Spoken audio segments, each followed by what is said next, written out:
Бүгүн Дейкан базарга барабыз. Бул Өзгөндө жайгашкан. Өзгөндө Ош тарапка жөнөгөндө могу светофор бар го, биринчи.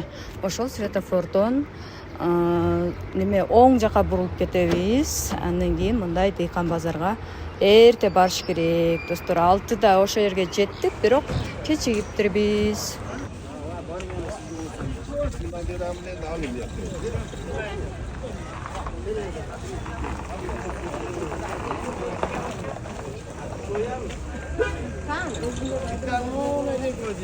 Ой, толтырабыз орого.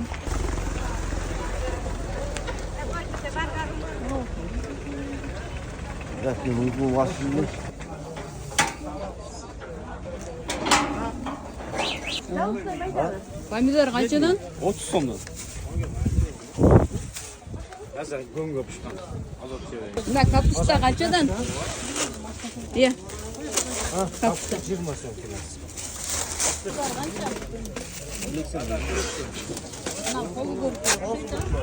Сколько сом екен?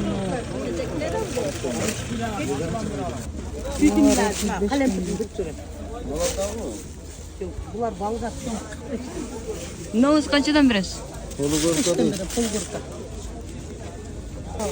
Чеснок канча эже? 150ден 20 сом. Ну, ачычы? 100ден калем басылды.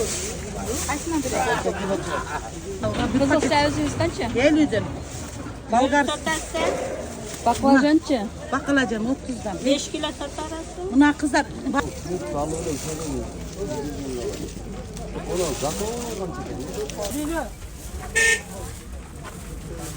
Мына пакетиңиз канчадан? 5 kilo çıkartmış. Канча сом бересиз? Канча сомдон бересиз? 38 bölüm. 38? 8 bölüm. 8?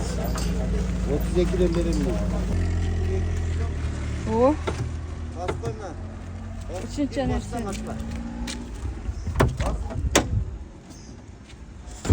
Ana çekmiş kalgan bir kalkmışlar. Buna 50 som. Yok şuna. Nemelerçi? Şardan. Ne şart? 55 som. Biraz zamanda.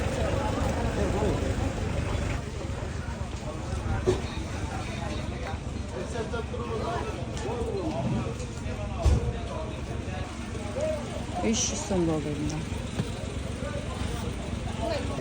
Mına cüzüm kaçadan? 100'den. Gelin.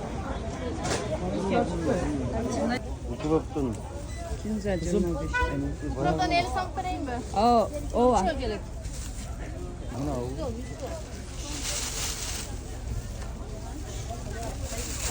Ben pırtını. Şu 5 kilo.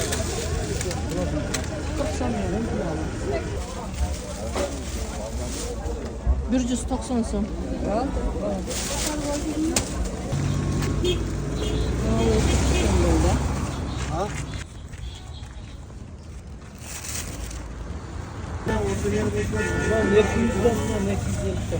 Yine 8 kilo var. Ha.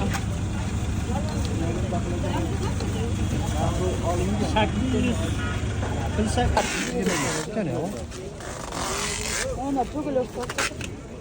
25'ten mi? 190 son diyordu.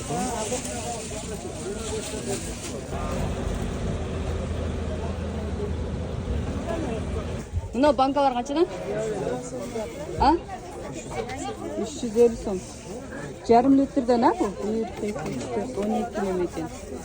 1 litrelikler var mı?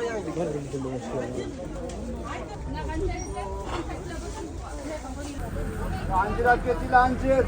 Ancir. Son soyu 60 son. Aç qora kulpunadan verip koyar, abi qorasdan. Sarığı kulpunadan, sen qorasdan. 300, 130 son. Milavos, 50 son triyakçı, 100 son sınırıç. O. Çünkü ikisi birlikte banka oldu. 100 son bitti, 2 litre 150 son bitti, kiçinke 350 son. 2090 son dedi. 2090 son. Ha, 2090 som oldu.